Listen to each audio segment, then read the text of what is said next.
François Bron, bonjour à toutes et tous, ceux que je connais, ceux que je connais, ceux que je connais pas. On est en fin d'année scolaire et au tout début, septembre, octobre, novembre, il y a eu pour moi une chose formidable. Un petit groupe du lycée Truffaut à Paris, Terminal Pro, et on se retrouvait au Louvre. On avait tout le Louvre pour nous. Bizarrement, c'était pas pour parler des peintures, mais c'est comme si chaque tableau c'était une petite fenêtre d'imaginaire, une petite fenêtre de rêve, une petite fenêtre sur la compréhension du monde, des sculptures africaines. Et avec tout ça, paradoxalement, c'est vers l'intérieur de nous-mêmes qu'on cheminait. On n'allait pas vers les tableaux, on reprenait la démarche de celui ou celle qui avait sculpté, qui avait peint. Et puis c'est ça qu'on prenait à l'intérieur de nous. Et bien cette expérience, elle s'est arrêtée parce qu'il y a eu des stages. Et puis là, on peut même pas se revoir. D'où le fait que cette semaine, on travaille ensemble, on s'y colle. Et pas seulement avec l'équipe Truffaut. Et merci d'avoir pris l'initiative. On va faire ça avec des amis en Suisse. Pourquoi pas des amis au Québec? Et s'il y en a d'autres, aux USA, n'importe où. On y va, tant mieux, prêt à accueillir. Alors l'idée, elle est partie des Truffaut. On vit immobile, on vit entre des murs. Évidemment, il y a des endroits, il n'y a même pas de fenêtre. Pour la plupart d'entre nous, il y en a quand même une. Même si c'est juste un Velux, il y a un petit carré de ciel bleu, des fois tu as un oiseau qui passe, des fois c'est la pluie, des fois... Eh bien, il y a de quoi dire. Alors l'idée, c'est comment on peut se rejoindre les uns les autres à travers cette immobilité forcée. J'ai pris ce petit livre qui date de 2003, c'est-à-dire qu'il a été écrit juste après les attentats du World Trade Center. Vous vous rappelez, à New York, les grandes tours, les avions qui foncent dedans. Ça a ébranlé le monde, comme ce qui se passe depuis quelques semaines nous ébranle aussi. Raymond Bosier, qui a écrit ce livre, travaillait à l'époque au lycée de la mer, à La Rochelle, qui forme des gens, Terminal Pro aussi, mais dont le métier va être lié à la mer. Ce livre est constitué de 35 fenêtres. Il appelle ça « Fenêtre sur le monde ». Donc c'est pas la question de la fenêtre, c'est la question du fenêtre sur le monde, qui va être notre instance de partage. Lui, il en a fait plus d'une trentaine. Vous trouverez des extraits, on va vous faire passer ça par email. Alors c'est une chambre d'hôtel dans laquelle tu es allé une fois, ou bien quand tu viens à Paris, c'est là que tu dors. C'est dans sa salle de classe. Qu'est-ce que tu vois? Tu vois un grillage en fer, puis de l'autre côté un arrêt de bus, de temps en temps un peu de circulation, mais en même temps tu es là des heures et des heures. Et donc cette image, cette géométrie, ça compte. Il y a ce qu'il voit de sa cuisine, c'est le milieu du lotissement, c'est la maison d'en face, mais ça aussi, apparemment c'est tout ordinaire, c'est rien, mais il suffit qu'il y ait un petit détail qui change. Alors pour lui, c'est aussi les fenêtres mobiles, c'est-à-dire quand il va au boulot, lui c'est en voiture, mais nous ça pourrait être une visière de casque ou un autobus. Il y a un cadre, ce cadre est mobile, et puis il appelle ça impression, c'est fugace. Il y a aussi une cafétéria de supermarché. Alors moi, est-ce que l'idée c'est se dire ce qu'on voit de la fenêtre? Ce qu'on voit de la fenêtre, d'accord. Mais moi, si j'aime les ateliers d'écriture, c'est qu'on est toujours beaucoup mieux que dans un exercice. On est dans la surprise, on est dans l'inouï. C'est quoi une fenêtre? C'est un cadre, ça limite. C'est-à-dire que si vous regardez, ce que vous voyez, c'est pas ce qu'il y a de l'autre côté. Vous voyez l'image sur la vitre. C'est une représentation en 2 dimensions de ce qu'il y a de l'autre côté. Ce qu'il y a de l'autre côté, peut-être vous êtes sur la Lune et vous le savez pas. Peut-être c'est un film qu'on vous passe, vous ne savez pas. C'est-à-dire, ce que je veux, c'est que ce ne soit pas dire « Ah, devant chez moi, il y a ci. Ah, devant chez moi, il y a ça. » Non, c'est-à-dire, dans la découpure du cadre, s'il n'y a que du ciel, ou s'il y a 2/3 de ciel, et puis comment est le ciel et les nuages, c'est ça qu'on peut dire. Et puis s'il y a juste un arbre qu'on aperçoit, ou le balcon d'en face, et puis que des fois il y a une télé en pleine nuit qui marche, c'est ça qu'on va mettre. On est un observateur neutre de ce qui se passe dans une sorte de dessin en 2 dimensions. En même temps, la fenêtre, c'est un objet. Il y a une poignée, il peut y avoir un store ou des volets. Ça, cette matérialité-là, ça, on peut en parler. C'est le premier plan.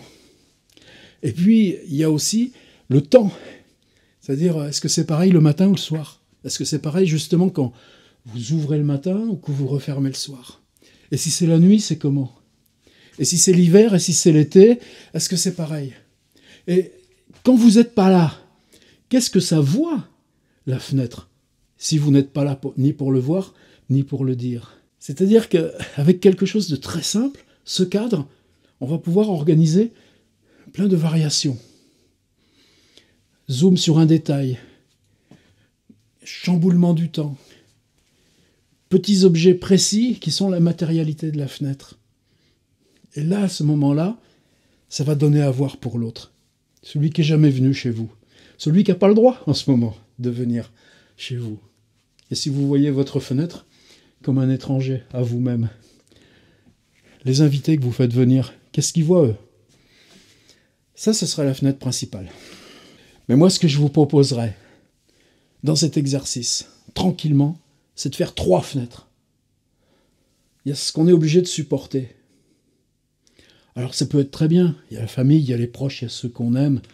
J'entendais même par Skype avec un de mes petits-fils qui a 2 ans, c'est-à-dire ce qui lui manque, il a tout, c'est pareil que l'expérience habituelle, mais en même temps, le monde, c'est une aventure continuelle, c'est des signes continuels, c'est des partages continuels. Et là, tout d'un coup, c'est ces signes, ces partages, qui sont plus là, ils sont éloignés. Pensez à celles ou ceux qui font le ramadan en ce moment, par exemple.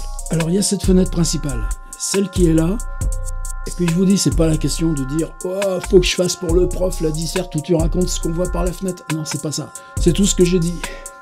C'est le matin, c'est l'hiver, c'est le soir, c'est le dessin en 2D de ces petits objets mystérieux qu'on aperçoit, c'est la matérialité de la poignée. Bon, ça c'est la fenêtre telle qu'elle est là, mais hors de vous. Mais vous, par exemple, est-ce qu'il y a une fenêtre qui est loin dans la mémoire? C'était quoi la fenêtre de l'enfance? C'était quoi la fenêtre des vacances? C'était quoi la fenêtre d'un voyage loin? C'est quoi la fenêtre quand on se réveille en voiture sur un parking parce que c'est là qu'on a dormi, parce que telles étaient les conditions? Ça, c'est des choses qu'on doit à un gars qui s'appelle Georges Perec, qui a fait un livre qui s'appelle Espèce d'espace, où il y a tout plein de variations comme ça, sur les lieux et les temps. Alors une deuxième fenêtre, plus courte, plus brève, ça pourrait être cette fenêtre de la mémoire, cette fenêtre d'il y a le plus longtemps. Et puis celle qui vous manque. Et on pourrait s'arrêter là-dessus. Si vous avez bien pris comme socle la fenêtre du présent, si vous êtes parti dans la mémoire pour chercher la fenêtre qui est le plus ancienne, mais qui est celle qu'on porte à tout jamais dans le cœur, c'était quoi? Une vue sur un jardin? Un balcon? Mais on y était attaché parce que c'est ça qu'on voyait du ciel. Et ce qui vous manque comme fenêtre, là vous pouvez partir dans tous les imaginaires.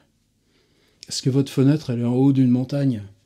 Est-ce qu'elle est dans le cœur d'une grande ville? Est-ce qu'elle est dans une maison roulante? À quel endroit vous préféreriez tout de suite être pour le partage? Vous verriez de quoi de cette fenêtre si c'était le lieu qui aujourd'hui vous serait autorisé, mais qu'on ne peut pas y aller? Ça suffit, on est parti. Vous avez tous, toutes, ou sinon, par vos profs, vous nous la demandez, nous on centralise. Si vous avez envie de faire une petite photo de ce que vous voyez de la fenêtre, évidemment vous envoyez la photo.